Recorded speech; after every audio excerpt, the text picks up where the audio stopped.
بسم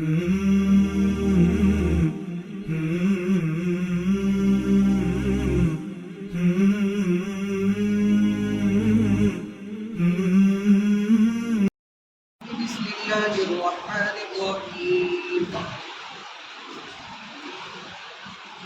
يا أيها الذين آمنوا من يرتد منكم عن دينه فسوف يأتي الله بقوم يحبهم ويحبونه أذلة على المؤمنين أعزة على الكافرين يجاهدون في سبيل الله ولا يخافون لومة لائم ذلك فضل الله يؤتيه من يشاء والله ذو الفضل والله واسع عليم. إنما وليكم الله ورسوله والذين آمنوا الذين يقيمون الصلاة ويؤتون الزكاة وهم راكعون ومن يتول الله ورسوله والذين آمنوا فإن حزب الله هم الغالبون. يا أيها الذين آمنوا لا تتخذوا الذين اتخذوا دينكم هزوا ولعبا من الذين أوتوا الكتاب من قبلكم والكفار أولياء واتقوا الله إن كنتم مؤمنين.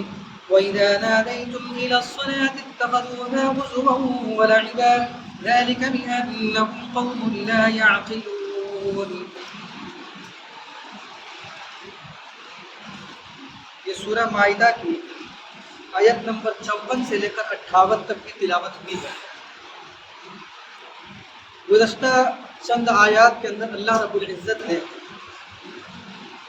یہود و نصارہ اور جو غیر مسلمین ہیں، جو اسلام اور مسلمانوں کے دشمن ہیں، ان لوگوں کو دلی دوست بنانے سے منع فرمایا. ظاہری طور پر حسن سلوک کرنے کی اجازت ہے، کہیں مدد کی ضرورت ہے جس کی اجازت ہے، پڑوس میں کوئی غیر مسلم ہے تو مسلمان کی طرح اس کے بھی حقوق ہیں. تو جو بھی مواسات، ہمدردی، ساری چیزیں جائز ہیں، لیکن دلی طور پر دوست بنا لیا جائے کہ اپنے راز کو ان کو بتانے لگے، قومی راز ہو، ملکی راز ہو، ان کو بتایا جانے لگے، تو اس چیز سے ممانعت فرمائی ہے. اور اس کی وجہ وہی ہے کہ کہیں اس راز کو وہ تمہارے خلاف دشمنی میں نہ استعمال کرنے لگے. یہ جو آیتیں تلاوت کی گئی ہے، اس آیت میں اللہ رب العزت فرماتے ہیں کہ یہ جو دوستی سے دلی طور پر دوست بنانے سے منع فرمایا ہے، اس میں تمہاری ہی بھلائی ہے، اس میں تمہاری ہی بھلائی ہے، اور اگر تم ایسا نہیں کرو گے تو تمہارا ہی نقصان ہوگا. دین اسلام کا کچھ نہیں نقصان ہوگا، کیونکہ اللہ رب العزت جو کہ خالق کائنات ہے، قادر مطلق ہے، اس نے اس دین کی ذمہ داری لے لی ہے، حفاظت کی ذمہ داری لے لی ہے، اس کی حفاظت ہونی ہے. ہمیں اور تمہیں کوشش یہ کرنی چاہیے کہ تم اس حفاظت کے ذمہ دار بن جاؤ، اس کا سبب تم بن جاؤ. اگر تم سبب نہیں بنو گے، اللہ رب العزت کسی دوسرے لوگوں کو، ایسے لوگوں کو پیدا کر دیں گے جو کہ اللہ رب العزت کے دین کی حفاظت کریں گے. یہ ان آیتوں کے اندر یہ بیان فرمایا. پھر اس کے بعد اللہ رب العزت نے ایسے لوگ جو کہ دین کی حفاظت کریں گے، ان لوگوں کی صفات بیان کی ہے. تو خلاصہ یہ ہے آیت کا کہ اگر بالفرض اگر مسلمان لوگ اگر مرتد بھی ہو جاتے ہیں، دین سے پھر بھی جاتے ہیں، تب بھی اس میں دین اسلام کا کوئی نقصان نہیں ہے. اللہ رب العزت ایسے لوگوں کو کھڑا کر دیں گے کہ جو کہ دین کی حفاظت کریں گے، اور ان کے اندر کیا کیا اوصاف ہوں گے، ان کی کیا خوبیاں ہوں گی، اس کو تفصیل کے ساتھ اللہ رب العزت نے بیان فرمایا. وہ کیوں بیان فرمایا؟ وہ اس لیے بیان فرمایا تاکہ ہم اپنے اندر ان صفات کو، ان خوبیوں کو پیدا کریں. اور جب کوئی بھی شخص جو کہ دین کی حفاظت چاہتا ہے، حفاظت کرنا چاہتا ہے، تو انہیں چاہیے کہ وہ ان صفات کو اپنے اندر پیدا کرے. دیکھیے، اور اے ایمان والو، جو شخص تم میں سے اپنے دین سے پھر جائے تو اللہ تعالیٰ بہت جلد ایسی قوم پیدا کر دے گا. پھر آگے جو ہے پھر جائے تو تمہارا اللہ تعالیٰ کا کوئی نقصان نہیں، دین اسلام کا کوئی نقصان نہیں۔ اللہ رب العزت ایسی لوگوں کو پیدا کر دے جو کہ دین کی حفاظت کرے۔ اب ان کی صفات بیان کی ہے کہ وہ کیسے ہوں گے۔ وہ صفات اس لیے بیان کیے گئے تاکہ ہم اپنے اندر وہ صفات اور خوبیاں پیدا کریں۔ پہلی صفت بیان فرمائیے، پہلی خوبی، یحبہم، اللہ رب العزت ان کو محبوب رکھیں گے۔ یعنی ایسے لوگ ہوں گے کہ جس کو جو لوگ کہ اللہ رب العزت کے نزدیک محبوب ہوں گے۔ ظاہر سی بات ہے ہمیں ویسے صفات اپنانا ہوگا کہ ہم اللہ کے محبوب بن جائیں۔ وَيُحِبُّونَ، اور وہ لوگ اللہ کو محبوب رکھیں گے، یعنی اللہ سے وہ لوگ محبت کریں گے اور اللہ رب العزت بھی ان سے محبت کریں گے۔ دو چیزیں ہو گئی۔ تو اللہ سے محبت کرنا تو سمجھ میں آتا ہے، انسان کے بس میں ہے کہ ہم ایسے کام اختیار کرنے لگے کہ ہم اللہ سے محبت کرنے لگے اور اس محبت والے کام کرنے لگے۔ لیکن یہ کہ اللہ رب العزت بندہ سے محبت کرنے لگے، ظاہر لگتا ہے کہ ہمارے بس میں نہیں ہے، لیکن نہیں، اللہ رب العزت نے یہ ایسے اسباب بیان فرما دیے ہیں قرآن کے اندر ہی کہ جس سے کہ اللہ رب العزت بھی ہم سے محبت کرنے لگے۔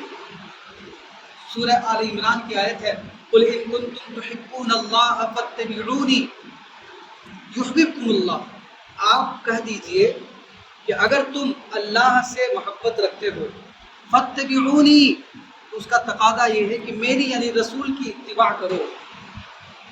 اللہ سے محبت کا دعویٰ بھی ثابت ہو جائے گا، اور دوسرا فَاتَّبِعُونِي يُحْبِبْكُمُ اللَّهُ، اللہ رب العزت بھی تم کو اپنا محبوب بنا لیں گے۔ تو معلوم یہ ہوا کہ اللہ رب العزت کا بھی محبوب بننے کا اسباب ہیں، ایسے اسباب ہیں۔ وہ اسباب کیا ہے کہ اللہ رب العزت کے اگر محبوب بننا چاہتے ہیں تو اتباع رسول کو اپنائیے، رسول اللہ صلی اللہ علیہ وسلم کے طریقے کو اپنائیے۔ تو پہلی صفت جن لوگوں کے ذریعہ دین کی حفاظت ہوگی، ان کی پہلی صفت یہ ہے کہ اللہ رب العزت کو وہ لوگ محبوب ہوں گے اور وہ لوگ بھی اللہ رب العزت سے محبت کریں گے۔ یحبہم ویحبونہ، اللہ رب العزت ان سے محبت کریں گے اور وہ لوگ اللہ رب العزت سے محبت کریں گے۔ یہ ایک پہلی صفت ہے، تو اس کو بھی ہم اپنے اندر پیدا کریں۔ دوسری صفت بیان فرمائی ہے، اذلۃ علی المؤمنین عزۃ علی الکافرین، مومنین کے لیے انتہائی نرم ہوں گے، یعنی بہت آسانی سے، اذلہ اصل میں ذلت سے بنا ہے، جس کے معنی ہے جو بہت آسانی سے وش میں اور قابو میں آ جائے۔ تو مومنین کے لیے نرم ہونے کا مطلب یہ ہے کہ بہت آسانی سے مومنین کا معاملہ جو ہے یہ مومن کے معاملے میں یہ لوگ بہت نرم ہوتے ہیں، اگر کبھی جھگڑا بھی ہو جائے تو بہت آسانی سے قابو میں آ جاتے ہیں، آؤٹ آف کنٹرول نہیں ہوتے ہیں، بہت آسانی سے۔ اور عزت علی الکافرین، جو دشمنان اسلام ہے اس میں بڑے سخت ہیں، اس میں وہ لوگ قابو میں نہیں آتے ہیں، اس میں دشمنان اسلام کے مقابلے میں وہ سخت ہیں اور آپس میں انتہائی نرم ہیں۔ اور یہی تو صفت بیان کی گئی ہے صحابہ کرام، اشداء علی الکفار رحماء بینہم، کہ وہ کفار پر بہت سخت تھے، کفر کے مقابلے میں بڑے سخت تھے اور آپس میں بڑے رحم دل تھے۔ آپ دیکھیے تو سیرت طیبہ صحابہ کرام کے حالات۔ تو خلاصہ یہی ہے کہ ان کا آپس کا جو معاملہ ہے، کسی سے محبت کرنا، کسی سے دشمنی کرنا، یہ بھی اللہ واسطے ہوگا۔ محبت اور نفرت، یعنی وہ جو صفات بیان ہو رہے ہیں ان لوگوں کی خوبیاں کہ جن سے اللہ رب العزت دین کی حفاظت کی ذمہ داری، دین کی حفاظت کا کام لیں گے، ان کی دوسری خوبی بیان فرمائی کہ وہ عزت علی المؤمنین، اذلۃ علی المؤمنین عزت علی الکافرین، کہ وہ آپس میں بہت نرم ہوں گے اور غیر پر بہت سخت ہوں گے، یعنی ان کی نفرت اور محبت وہ بھی اللہ کے واسطے ہوگی۔ مومن کا معاملہ ہوگا تو حق پر رہتے ہوئے بھی اپنا حق چھوڑ دیتے، کیونکہ ان کے سامنے اللہ کے رسول صلی اللہ علیہ وسلم کی حدیث ہے، اللہ کے رسول صلی اللہ علیہ وسلم نے ایسے مومن کے لیے بشارت سنائی ہے، انا زعیم ببیت فی ربض الجنہ، میں ذمہ داری لیتا ہوں ایک ایسے گھر کی جو کہ جنت کے بالکل بیچ میں ہے. کیسے لوگوں کے لیے؟ ایسے مومن کے لیے جو کہ اپنا حق چھوڑ دے جبکہ وہ حق پر ہو. اپنا حق چھوڑ رہا ہے جب حالانکہ اس کا حق بنتا ہے، محض اس بنیاد پر کہ اللہ کے رسول صلی اللہ علیہ وسلم نے فرمایا ہے کہ حق چھوڑ دو جب جھگڑا کی نوبت آئے اور جھگڑا کو ختم کرو، اور مومن ہونے کی حیثیت سے چھوڑ رہا ہے. تو اللہ کے رسول صلی اللہ علیہ وسلم گارنٹی لیتے کہ جنت کے بیچوں بیچ، ابھی پٹنہ کا ایریا ہے، اگر یہاں کا یہ پٹنہ کے بیچ ہے، یہاں کی زمین کی قیمت دیکھیے آپ کو کروڑوں میں ملے گی، اور بالکل آؤٹ چلے جائیے اس کی قیمت بہت کم ہوگی اس کے مقابلے. شاید وہاں 1 بیگھہ بھی خرید لیجیے گا اتنے پیسے میں، 1 بیگھہ سے زیادہ بھی آ جائے. اگر ہم یہاں سے 50 کلومیٹر دور جائیے، پٹنہ تو بہت لمبا بڑا ضلع ہے، تو شہر کے جو بیچ ہوتا ہے اس کا ویلیو زیادہ ہوتا ہے. تو اللہ رب العزت، اللہ کے رسول صلی اللہ علیہ وسلم کیا فرماتے ہیں؟ جنت کے بیچ میں گھر کی گارنٹی لیتے ہیں، بہت قیمتی بہت اہم گھر کی گارنٹی لیتے ہیں، محل کی گارنٹی لیتے ہیں. تو مومن کا معاملہ یہ ہے کہ آپس میں وہ لوگ محبت کرتے ہیں اور غیر پر، کافروں پر سخت ہوتے ہیں، یعنی ان کی محبت اور نفرت دونوں اللہ کے واسطے ہوگی. اذلۃ علی المؤمنین عزۃ علی الکافرین، 2 صفت. تیسری صفت یجاہدون فی سبیل اللہ، صرف آپس میں نرم ہو جانے سے، یا اسی طریقے سے جو عبادت ہے، مسجد کے اندر عبادت ہوتی، نماز روزہ حج زکات، اتنا ہی سے کام نہیں چلتا ہے، بلکہ یجاہدون فی سبیل اللہ، اللہ رب العزت کے راستے میں جہاد بھی کرتے ہیں، اعلاء کلمت اللہ کا جذبہ بھی رکھتے ہیں، حفاظت دین کے لیے بھی کوشاں رہتے ہیں. یہ بھی صفت ان لوگوں کی ہوتی ہے جن سے کہ اللہ رب العزت دین کی حفاظت کا کام لیں گے. وَلَا يَخَافُونَ لَوْمَةَ لَائِمٍ، 5ویں صفت ہے. 4تھی صفت ہے کہ وہ اس معاملے میں کسی ملامت کرنے والے کی ملامت سے کی بھی پرواہ نہیں کرتے.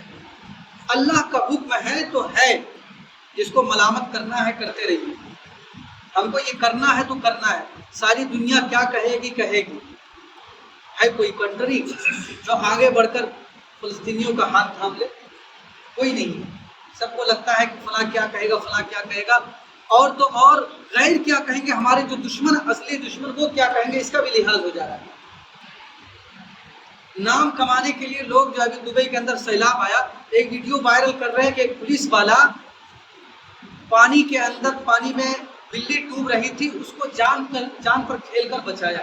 بہت اچھی بات ہے، جانور کے لیے آپ نے اتنا کھیل، لیکن بغل میں انسانی جانوں کا کوئی جو ہے پانی کی طرف بالکل ان کا خون بہایا جا رہا ہے، اس پر کبھی جو تک نہیں رکھتی، بلکہ ان کے ساتھ ہاتھ ملائے ہوئے، ان کے ساتھ سارا کام ہو رہا ہے.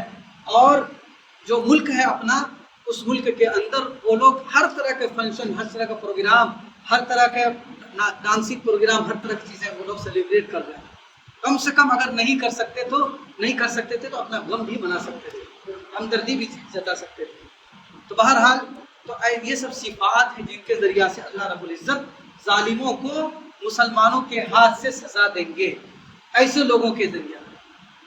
لیکن دیکھیے اب ہمارے حالات یہ سب ہیں، یہ سب اوصاف پائے جاتے ہیں، نہیں پائے جاتے ہیں تو پائے جانا چاہیے. اس کے لیے ہمیں اپنے اندر کوشش کرنی چاہیے. بہرحال یہ صفات بیان فرمائی ہے کہ وَلَا يَخَافُونَ لَوْمَةَ لَائِمٍ، کسی ملامت کرنے والے کی ملامت کی پرواہ نہیں کریں گے. وہ لوگ ان کو جو کرنا ہے کریں گے. سنت رسول ہے کہ ٹخنا سے اوپر ہمارا پائجامہ ہوگا، ہمارا تہبند ہوگا، ہمارا جینس پینٹ ہوگا. چاہے ہم کسی بھی بڑے سے بڑے پروگرام میں جائیں گے، ہمارا یہی رہنا چاہیے. ہمیں یہاں پر یہ نہیں خیال آنا چاہیے کہ آج پروگرام میں جا رہے ہیں، شادی کی پارٹی ہے، بڑے بڑے لوگ افسران ہوں گے، اگر ہمارا پائجامہ اوپر ہوگا تو لوگ کیا کہیں گے. نہیں، ایمان کی کمی ہوگی.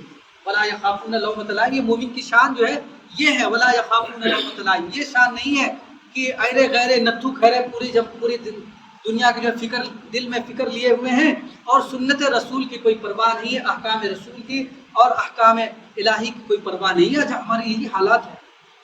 میں سے بہت سارے لوگ نماز بھی پڑھ لیتے ہیں، لیکن ان سب چیزوں میں بہت کچے ہیں ہم. اسی وجہ سے ہماری جو اسلامیت ہے، ہماری جو مسلمانی ہے، وہ نظر نہیں آتی. ایک مسلمان کو جہاں مسلمان دکھنا چاہیے وہ دکھتا نہیں. تو ضرورت یہ ہے کہ ہم پورے طور پر اپنائیں اس کو. تو بہرحال یہ صفات ہیں. اب یہاں پر غور کیجئے، مفسرین لکھتے ہیں کہ ایسے لوگوں سے اللہ رب العزت صفات بولیں گے. تو اب ایک چیز غور کیجئے، اللہ رب العزت فرماتے ہیں کہ اگر تم میں سے کچھ لوگ دین سے پھر جائیں تو ہم کچھ لوگوں کو کھڑا کر دیں گے دین کی حفاظت کے خاطر. تو سمجھ میں آتا ہے کہ کوئی پیشین گوئی ہے. مفسرین لکھتے ہیں کہ یہ پیشین گوئی ہے، یہ پیشین گوئی ثابت ہو چکی ہے اور قیامت تک ہوتی رہے گی. پیشین گوئی کیا تھی؟ کوئی فتنہ آئے گا. اس میں کیا ہے؟ اگر تم لوگ پھر جاؤ گے تم میں سے کوئی، تو یہ ہو چکا یہ فتنہ. اللہ کے رسول صلی اللہ علیہ وسلم کے وصال کے بالکل قریب آخر زمانے میں فتنہ ارتداد نے سر ابھارا. ارتداد جانتے ہیں؟ مرتد ہونا، دین اسلام سے پھرنا. سب سے پہلے اللہ کے رسول صلی اللہ علیہ وسلم کے بالکل آخر زمانے میں یمامہ کا جو ہے ایک آدمی تھا مسیلمہ، اس کے ساتھ کذاب کا لفظ جڑ جاتا ہے، کذاب مانے جھوٹا. اس نے نبوت کا دعویٰ کیا اور تو اور اس کی ہمت اتنی بڑھی کہ اس نے اللہ کے رسول صلی اللہ علیہ وسلم کے پاس صلح اور صفائی کے لیے اور ساتھ ہی ساتھ ڈیل کرنے کے لیے اپنے قاصد کو بھی بھیج دیا. اللہ کے رسول صلی اللہ علیہ وسلم نے ناراضگی کا اظہار فرمایا کہ اگر قاصد کو، قاصد جانتے ہیں، قاصد کو مارنے کا اور قتل کرنا منع نہ ہوتا تو ایسی صورت میں تم کو قتل کر دیتا. کیونکہ اس شروع سے اصول چلا آ رہا ہے کہ کتنی ہی زیادہ دشمنی ہو دو لوگوں کے درمیان، دو قوموں کے درمیان، لیکن اگر ایک قوم کا آدمی قاصد بن کر آ رہا ہے، بات چیت کرنے کے لیے آ رہا ہے، تو اس کو مارا نہیں جاتا. اس کو مارا نہیں جاتا. یہ اصول، اگر کوئی مار رہا ہے تو انتہائی ضلالت، خساست، تناعت اور انتہائی گھٹیا حرکت سمجھی جاتی ہے، اس کی جگ ہسائی ہوتی ہے. تو اللہ کے رسول صلی اللہ علیہ وسلم نے وہی اشارہ کیا کہ اگر یہ رواج نہیں ہوتا کہ قاصدوں کو نہیں مارا جاتا ہے، یہ رواج نہیں ہوتا تو میں تمہیں قتل کر دیتا. بہرحال اللہ کے رسول صلی اللہ علیہ وسلم کا وصال عنقریب ہو گیا، ان کو سزا نہیں دے سکے. اللہ کے رسول صلی اللہ علیہ وسلم کا وصال ہو گیا. اللہ کے رسول صلی اللہ علیہ وسلم کا وصال ہوا تو کئی فتنوں نے سر ابھارا. ایک تو مسیلمہ کذاب کا تھا، جس نے ایک بہت بڑی جماعت کو اپنے دام فریب میں مبتلا کر رکھا تھا. دور دراز کے قبیلے جو مسلمان ہوئے تھے، قبیلے جن کے دل میں ایمان ابھی پختہ نہیں ہوا تھا، بس ایک آدمی مسلمان ہوا، قبیلے کا سردار مسلمان ہوا، چلیے بھائی ہم بھی ہو جاتے ہیں. ایسے کچھ لوگ ان کے ساتھ ہو گئے اور اس کے ساتھ ساتھ کچھ اور لوگوں نے سر ابھارا. اسود عنسی کے نام سے یمن کا ایک آدمی جو ہے اس نے بھی نبوت کا دعویٰ کر دیا. اسی طریقے سے طلیحہ بن خویلد، اس نے بھی قبیلے بنو اسد کا تھا، اس نے بھی نبوت کا دعویٰ کر دیا. اتنے سارے فتنے بیک وقت اللہ کے رسول صلی اللہ علیہ وسلم کے وصال کے بعد رونما ہوتے تھے. اس نے کہا ہے نا فتنہ تم میں سے کوئی ایسا اگر ہو جائے دین سے مرتد ہو جائے تو یہ والی پیشن گوئی. تو ہم ایسے لوگوں کو کھڑا کریں گے. اور فتنہ دیکھیے، سب سے بڑا غم جو صحابہ کرام پر تھا، آپ حالات پر جائیے، آنکھ سے آنسو نکلنے لگے گا آپ کے. ابھی اگر آپ حالات پڑھیے گا، وہ حالات تھے اللہ کے رسول صلی اللہ علیہ وسلم کے اس دنیا سے پردہ فرمانے کا غم.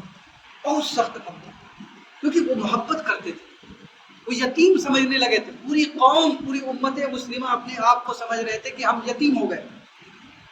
بہت سخت حالات یہ ہے، ایک طرف اتنا سخت غم ہے، اوپر سے اتنے بڑے بڑے فتنے ہیں. 3-4 لوگوں نے نبوت کا دعویٰ کر دیا ہے، وہ الگ جو ہے فتنہ فساد پھیلا رہے ہیں، کہیں کہیں پر شبول مار رہے ہیں. کچھ لوگوں نے زکوٰۃ دینے سے منع کر دیا. یہ سب فتنے تھے. تو اللہ رب العزت نے صحابہ کرام کو کھڑا کیا. حضرت صدیق اکبر رضی اللہ تعالیٰ عنہ بہت نرم مزاج، نرم دل تھے، لیکن اللہ رب العزت نے اس فتنے کا مقابلہ کرنے کے لیے ان کو سخت بنایا. اتنا سخت بنایا، اتنا سخت بنایا کہ بہت سارے صحابہ کرام کی رائے یہ ہو گئی تھی کہ تھوڑی سی نرمی سے ان لوگوں سے نمٹا جائے، اتنے لوگوں سے ہم کیسے لڑیں گے. حضرت صدیق اکبر رضی اللہ تعالیٰ عنہ کی وہ تقریر اس وقت کی موجود ہے کتابوں کے اندر. فرماتے ہیں کہ مجھے یہ ذمہ داری دی گئی ہے کہ ان لوگوں سے جہاد کروں، ان لوگوں سے قتال کروں، شریعت کا حکم ہے. اور خدا کی قسم اگر ساری کائنات کا ایک ایک ذرہ، پوری جن، پوری انسانیت، پورا شجر، پورا درخت، پوری پہاڑ بھی ہمارے مقابلے میں آ جائے اور میرا ساتھ دینے والا اگر کوئی ایک بندہ بھی نہ ہو تو میں صرف تنہا اپنی گردن سے ان لوگوں کا مقابلہ کروں. یہ جذبہ ایمان تھا. اور پھر گھوڑے پر سوار ہو کر چل پڑے. صحابہ اکرام سے رہا نہیں گیا. جو حضرات تھے سب کے دل پر شرح صدر ہو گیا کہ نہیں، حضرت جو فرما رہے ہیں وہ بالکل برحق ہے. اور پھر سب لوگ بیٹھ کر پھر مشورہ کیا، نقشہ بنایا، اور جو صحابہ اکرام تھے ان کو ایک ٹولی بھیج کر ان فتنوں کو دبانے کے لیے بھیجا گیا. اور وہ فتنے دبے. اللہ رب العزت نے وعدہ کر رکھا تھا کہ ہم ایسے لوگوں کو پیدا کریں گے. حضرت خالد بن ولید رضی اللہ تعالی عنہ کو مسیلمہ کذاب کے مقابلے کے لیے بھیجا. وہ اس نے 12-13 ہزار کا ایک لشکر تیار کر رکھا تھا. ان کے پاس بھی تھا، اتنی نہیں تھی، لیکن بہرحال ایمان کی پاور، ایمان کی طاقت الگ ہی ہوتی ہے. بہت گھمسان کی لڑائی ہوئی، اور وہی حضرت وحشی رضی اللہ عنہ جن کے ساتھ جڑ گیا ہے، جنہوں نے کہ حضرت حمزہ رضی اللہ تعالیٰ عنہ کو نیزہ مار کر، برچھی مار کر شہید کیا تھا، جو بعد میں مسلمان ہو گئے تھے. انہوں نے اپنے اس جرم کو اس طریقے سے دھویا کہ سب سے بڑا جو اسلام مخالف تھا مسیلمہ کذاب، اس کو بھی اسی طریقے سے نیزہ مار کر ہلاک کیا. حضرت وحشی رضی اللہ عنہ، اس نے مسیلمہ کذاب کو مارا. کچھ لوگ جو بچے تھے ان کے سامنے اسلام کی حقانیت ظاہر ہوئی، وہ سب کے سب مسلمان دوبارہ. اسی طریقے سے جو اسود عنسی تھا، جو کہ یمن کا تھا، وہاں کے گورنر کو لکھا کہ بھائی ان کو قتل کر دو، جس نے کہ نبوت کا دعویٰ کیا ہے. چنانچہ اس کا بھی قتل ہو گیا. اور یہ طلحہ، ہم نے بتایا طلحہ بن خویلد، یہ شخص جو ہے مسلمان خود بخود ہو گیا بعد میں. اور جو زکوٰۃ دینے سے منع کرنے والے تھے وہ سب کے سب بھی قائل ہوئے. نتیجہ یہ ہوا کہ صرف 2 سال کی مدت ہے، 2 سال، جیسے آپ لوگ 100 کی گزار دیتے، 2 سال کی مدت کے اندر اتنے سارے فتنے ختم ہوئے. اور ساتھ ہی ساتھ حضرت صدیق اکبر رضی اللہ تعالیٰ عنہ کے زمانے میں ہی اسلامی فوج نے قیصر و کسریٰ کی حکومت میں قدم رکھ دیا تھا اور فوج کو مقابلے پر اڑا دیا تھا. صرف 2 سال کی مدت کہ میں ایمان ہے، ایمان کی طاقت الگ ہی ہے. ہم نے حقیقی ایمان ہے ہی کہاں؟ حقیقی اسلام نہیں ہے میدان میں. حقیقی اسلام میدان میں اگر ہوگا تو پھر اس کے سامنے آج تک کبھی نہ کچھ ٹکا ہے، نہیں ٹکے گا حقیقی اسلام اور حقیقی ایمان. تو بہرحال خلاصہ یہی ہے کہ اللہ رب العزت نے جو جس فتنے کی اس میں پیشین گوئی کی ہے، وہ فتنہ رونما ہوا. اور جن لوگوں کو فرمایا کہ ایسے لوگوں کو ہم کھڑا کریں گے جن میں یہ سب خوبیاں ہوں گی، تو وہ صحابہ کرام کی جماعت کھڑی ہوئی اور انہوں نے کیا. لیکن اس میں نام نہیں ہے. اس کا مطلب یہ ہے کہ جب اس طریقے کے فتنے ہوں گے، اللہ رب العزت ایسے لوگوں کو کھڑا کرتے رہیں گے، اور جو وعدے ان لوگوں کے لیے، صحابہ کرام کے لیے ہیں، وہی وعدے ایسے لوگوں کے لیے ہوں گے. اگر آج بھی فتنے ہیں، آج بھی اگر کوئی اللہ کا بندہ ان صفات کو لے کر آگے بڑھتا ہے اور ان فتنوں کو مقابلہ کرتا ہے، تو ان پیشین گوئیوں کے لیے یہ ساری کی ساری پیشین گوئیاں اور ساری کی ساری جو بشارتیں ہیں، خوشخبریاں ہیں، ان ایسے لوگوں کو حاصل ہوں گی. قیامت تک یہ جاری رہے گا. اس لیے اللہ رب العزت نے کسی کا نام نہیں لیا. دیکھیے اللہ رب العزت ہم لوگوں کے اندر یہ سب صفات پیدا فرمائے. فرماتے ہیں ایمان والو، جو شخص تم میں سے اپنے دین سے پھر جائے تو اللہ تعالیٰ بہت جلد ایسی قوم پیدا کر دے گا جس سے اس کو یعنی اللہ تعالیٰ کو محبت ہوگی، اور ان کو یعنی ان لوگوں کو اللہ رب العزت سے محبت ہوگی. مہربان ہوں گے وہ مسلمانوں پر، اور تیز ہوں گے وہ کافروں پر. جہاد کرتے ہوں گے اللہ کی راہ میں، اور وہ لوگ کسی ملامت کرنے والے کی ملامت کا اندیشہ نہیں کریں گے. یہ اللہ تعالیٰ کا فضل ہے. ہمیں کوشش کرنا ہے، جس کو مل گئی یہ صفات، یہ اللہ کی مہربانی سے ہی ملے گی. ہمیں کوشش کرنا ہے. یہ اللہ کا فضل ہے، جس کو چاہیں عطا فرمائے. اور اللہ تعالیٰ بڑے وسعت والے ہیں، بڑے علم والے ہیں، جس کو معلوم ہے کس کو عطا کرنا ہے. شروع آیت میں فرمایا تھا کہ تم لوگ غیر کو دوست مت بناؤ، ایسا دوست جس سے کہ تم اپنے راز بھی ان کو بتانے لگو. دلی دوستی مت کرو. اچھا، ہمارے یہاں پاس تو قومی راز کچھ نہیں، ہماری کوئی حکومت نہیں ہے. تو آپ لوگ ذہن میں آیا ہوگا کیا کون سا راز بتائیں گے؟ تو یاد رکھیے بہت سارے راز ہوتے ہیں. آج جو ہے الٹے سیدھے کر کے، امت شاہ کا بھی کچھ دن پہلے بیان آیا تھا، اس نے اسلام کے اوپر کچھ اسلام کے احکام پر جو ہے کچھ لب کشائی کی. تو بالکل صاف واضح ہوتا ہے کہ اس کو ہم میں سے ہی کسی آدمی نے اس کو بتلائے ہو. تو یہ بتائے نا آپ نے، جب بتایا نا اس سے دوستی ہوگی، اس کا تنخواہ خوار ہوگا، اس کا پیسہ کھاتا ہوگا، تو بتایا کہ نہیں؟ تو اور بھی بہت ساری چیزیں ہیں، کم سے کم اتنا اگر دلی دوستی ہوگی تو دل کرے گا کہ ہم اس کی شادی بیاہ میں شرکت کریں، دل کرے گا کہ ہم ان کے کفر کے جو اعمال ہیں اس کے اندر شرکت کریں، دل کرے گا کہ ان کا جو پوجا پاٹ ہے کم سے کم اس میں شرکت کریں۔ وہ تو گیا، ایمان کہاں گیا؟ اس لیے یہ حکم یہاں بھی ہے۔ دل میں آیا ہوگا آپ حضرات کے کہ ہمارے پاس تو قومی راز کچھ نہیں ہے، ہماری کوئی فوج نہیں، ہمارے پاس کچھ نہیں ہے، اگر ہماری دلی دوستی بھی ہو جاتی تو کیا دقت ہے؟ تو وہ بتائے یہ دقتیں ہیں۔ اگر دلی دوستی ہوگی تو یقیناً آپ کا دل کرے گا کہ یار ان کے ہر چیز میں ہم شرکت کریں، اور ہر چیز میں جب شرکت کیجیے گا تو آپ کا ایمان کمزور ہونا یقینی ہے۔ کفر کی جو نفرت ہے جتنی ایک مومن کو ہونی چاہیے وہ ختم ہوگی۔ اس لیے جو ظاہری حسن سلوک ہے اس کو کر سکتے ہیں، جتنا کرنا کر سکتے ہیں، لیکن دلی دوستی سے منع کیا گیا۔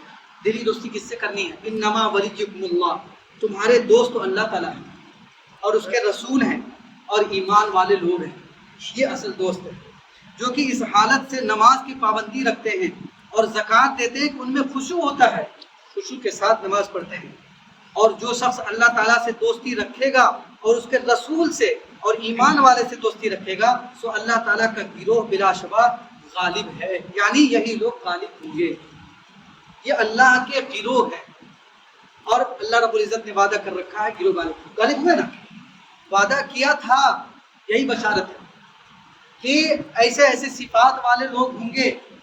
آگے کیا وعدہ کیا؟ اولئک فإن حزب اللہ هم الغالبون، اللہ کے لوگ، اللہ کی جو جماعت ہے وہی غالب آئے گی۔ تو آج بھی اگر کوئی اللہ کی جماعت بنتی ہے تو وہ غالب رہے گی۔ یا ایھا الذین، اے ایمان والو، اسی کی تاکید کر رہے ہیں، اے ایمان والو جن لوگوں کو تم سے پہلے کتاب مل چکی ہے۔ حقیقت یہ ہے کہ اگر دیکھا جائے تو اہل کتاب یعنی یہود و نصارہ کئی چیزوں میں ہم لوگوں کے ساتھ ہیں، اللہ ایک ہے، اللہ کو مانتے، کہیں نہ کہیں نبی کا تصور ہے ان کے یہاں۔ تو ہونا کیا چاہیے؟ ہونا یہ چاہیے کہ وہ ہم سے دشمنی کم رکھتے، ہونا یہی چاہیے نا، لیکن ایسا نہیں ہے۔ سب سے بڑے دشمن وہی ہے، شروع سے لے کر دیکھ لیجیے۔ تو یہاں تک دشمن ہے کہ سب زیادہ مذاق بھی وہ لوگ دین اسلام کا وہی لوگ بناتے ہیں۔ اے ایمان والو جن لوگوں کو تم سے پہلے کتاب مل چکی ہے، جو ایسے ہیں کہ جنہوں نے تمہارے دین کو ہنسی اور کھیل بنا رکھا ہے۔ اس زمانے میں بھی ہنسی کھیل بناتے تھے، خود اپنی شریعت ان کے پاس آئی تھی تو اس میں بھی وہ لوگ ہنسی کھیل بناتے تھے۔ ان سے کہا گیا کہ بھائی حتتن حتتن کہو، مغفرت چاہتے ہیں، مغفرت چاہتے ہیں، اور یہ کہتے ہیں کہ تم شہر میں داخل ہو، اگر تمہیں پیاز لہسن ادرک یہ سب کھانا ہے، سبزی کھانا ہے تو۔ اور انہوں نے کیا کیا؟ حنطتن حنطتن، گیہوں چاہیے گیہوں چاہیے کہنا شروع کر دیا۔ تو مذاق تو ان لوگوں نے شروع سے بنایا۔ ان سے کہا گیا ہفتہ کے دن شکار نہیں کرو گے، تو انہوں نے کیا کرنا شروع کر دیا؟ ہفتہ کے دن شکار نہیں کرتے مچھلی کا، اس کو جو ہے باندھ میں بند کر کے رکھ لیتے تھے، ہفتہ کے دن پھنسا لیتے تھے اور اس کو اٹھا لیتے تھے اتوار کے دن۔ تو یہ سب تو مذاق شروع سے اپنا بھی اڑاتے جا رہے ہیں اور بعد میں بھی اڑاتے ہیں۔ ان کو اور دوسرے کفار کو دوست مت بناؤ، اللہ تعالیٰ سے ڈرو۔ آج دوستی میں ہے نا، آج جو عرب ممالک کے یہ حالات ہیں وہ دوستی میں ہی ہے۔ اسی دوستی کے چلتے ان لوگوں نے اخبار المسلمین جو کہ ایسی تنظیم تھی کہ آپ اگر اس کی پورا بیک گراؤنڈ دیکھ لیجئے، جن کی حکومت آئی تھی 2011 میں اور جو سلیکٹڈ حکومت تھی، اگر وہ ہوتی آج ان کی حکومت تو آج عرب دیشوں کا یہ حال نہیں ہوتا، اس کا جغرافیہ ہی بدل گیا ہوتا، قسمت کا فیصلہ ہو گیا ہوتا۔ لیکن سعودی نے بالکل کھلی ہوئی بات ہے، یہ سعودیہ نے اور کئی دیشوں نے محض اس بنیاد پر کہ ان کا جو تحریک ہے، ان کا جو مومنٹ ہے وہ ہمارے یہاں زور نہ پکڑے، محض اس اندیشے کی بنیاد پر کروڑوں اور خربوں ڈالر دے کر اور ریال دے کر وہاں پر بغاوت کرا کر ان کی حکومت کو ہٹایا اسرائیل کے ساتھ مل کر۔ یہ بالکل کھلے عام بات ہے، اور آج اسی وہی دوست بنائے پہ ایک طرف مار رہے، اندر سے دوست بنائے پہ۔ یہاں تک کہ امام حرم صاحب سے بھی بیانات دلوا رہے ہیں کہ عام مسلمانوں کی چاہیے کہ اس سلسلے میں کوئی غور و فکر بھی نہ کریں۔ یہ بیانات بالکل ریٹ پر موجود ہے۔ تو یہ دوستی ہے، دوستی ہی تو ہے۔ آج جو حالات ہیں یہ دوستی کی بنیاد پر ہے، اسی لیے سختی کے ساتھ اللہ رب العزت فرما رہے ہیں، اے ایمان والو ایسے دوسرے ان کو اور دوسرے کفار کو دوست مت بناؤ، اللہ تعالیٰ سے ڈرو اگر تم ایماندار ہو، اور جب تم نماز کے لیے اعلان کرتے ہو تو وہ لوگ اس کے ساتھ ہنسی اور کھیل کرتے ہیں، یعنی اذان کہتے ہو تو ہنسی کھیل کرتے ہیں۔ روایت میں ہے کہ ابن نعیم وغیرہ نے روایت نقل کیا ہے کہ ایک آدمی تھا جو کہ عیسائی تھا مدینہ منورہ کے اندر. جب مؤذن اشہد ان محمد عبدہ اشہد ان محمد رسول اللہ بولتا تھا تو وہ یعنی اس کا ترجمہ ہے کہ میں گواہی دیتا ہوں کہ محمد صلی اللہ علیہ وسلم اللہ کے رسول ہے، تو وہ یہ کہتا تھا احرق اللہ الکاذب، یعنی اللہ رب العزت جھوٹے کو جلا دے. یعنی اللہ کے رسول صلی اللہ علیہ وسلم نعوذ باللہ وہ جھوٹا کہتا تھا اور بددعا دیتا تھا، لیکن اس کی بات سچی ہو گئی کہ حقیقت میں جو جھوٹا تھا وہ جل گیا. وہ کرنا ایسا ہوا کہ کسی کے گھر میں آگ لگی اور اس کا سارا سامان وہ سمیت جل کے خاکستر ہو گئے. تو دراصل یہ ایک واقعہ ہے، لیکن اس طرح کے بہت سارے واقعات ہوئے مذاق اڑانے کے. تو وہی فرمایا اور جب تم نماز کے لیے اعلان کرتے ہو اذان دیتے ہو تو وہ لوگ اس کے ساتھ ہنسی اور کھیل کرتے ہیں. یہ اس سبب سے ہے کہ وہ لوگ ایسے ہیں کہ بالکل عقل نہیں رکھتے. اب اللہ رب العزت ہم لوگوں کو دین کی سمجھ عطا فرمائے. فلسطین پہ اور جہاں جہاں بھی مسلمانوں پر ظلم ہو رہے ہیں اللہ رب العزت ان لوگوں کی غیبی امداد فرمائے اور جو عالم اسلام ہے ان کو صحیح سوجھ بوجھ عطا فرمائے. سبحان اللہ و بحمدہ سبحانک اللہم و بحمدک نشہد ان لا الہ الا انت نستغفرک و نتوب الیک. سبحان ربک رب العزة عما یصفون وسلام علی المرسلین والحمد للہ رب العالمین.